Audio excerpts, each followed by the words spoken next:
Bonjour et bienvenue sur I Love Tablet. Aujourd'hui, on vous fait le test de la Asus Transformer Prime, donc la dernière tablette de chez Asus qui tourne avec le processeur Nvidia Tegra 3.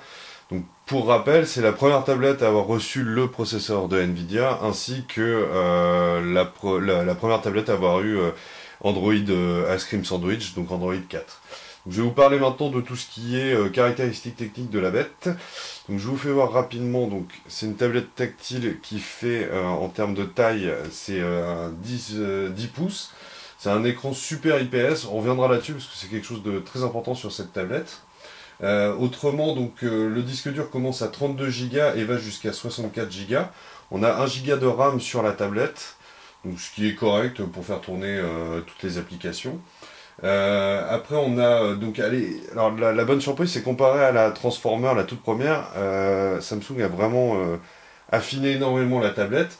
Elle fait plus que 8,46 mm quand un iPad 2 fait 8,48, donc de 0,02. Bon, on va pas être perfectionniste, mais ça veut dire quand même que c'est une tablette vraiment très très fine. En termes de poids, donc elle est relativement légère aussi, on est sur ça fait à peu près 580 grammes, 586 grammes. Et surtout, alors l'une des choses les plus importantes de cette tablette, c'est la luminosité. En termes de luminosité, donc c'est quand même à 619 CD par mètre carré. Donc ça c'est donc on vous expliquera dans le test ce qu'est justement cette unité de mesure, mais ça signifie vraiment qu'on a un contraste et une possibilité de regarder cette tablette à l'extérieur. Hein, vraiment c'est l'un des meilleurs qu'on ait actuellement. Autrement, alors je vais vous faire rapidos le petit tour ici. Donc pour vous faire là, donc on a le connecteur, donc c'est le connecteur propriétaire d'Asus. Donc c'est encore quelque chose qu'on regrette parce que faut toujours avoir un connecteur qui appartient à la marque Asus. Donc c'est un peu galère, mais bon. Voilà. Là, si on tourne ici, vous avez uniquement là la prise jack 3,5 mm.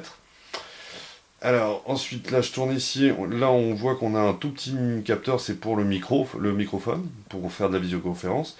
Et ici vous avez le bouton on/off et mise en veille. Là, je tourne là, et là, c'est là que c'est intéressant. Donc, vous avez un slot pour la micro SD qui se met ici, qui va jusqu'à 32 Go. Et là, vous avez, c'est la sortie micro HDMI, donc qui vous permet de relier la tablette à un écran de télévision, par exemple. Là, c'est le bouton volume plus moins. Ici, un autre capteur pour le son. Si je retourne là, donc là, c'est vraiment sympa. C'est un aluminium brossé, très très joli, vraiment très bien fait. Et qui fait vraiment solide, très résistant. Là vous avez la caméra ainsi que le flash à LED, donc c'est une caméra 8 mégapixels, donc c'est actuellement ce qui se fait de mieux sur tablette tactile. Et on verra dans le test que c'est vraiment quelque chose de très très bien, vraiment très très bien. Et ensuite pour continuer, alors ici, zoup, là vous avez donc le capteur ici vidéo, donc qui est destiné à faire de la visioconférence.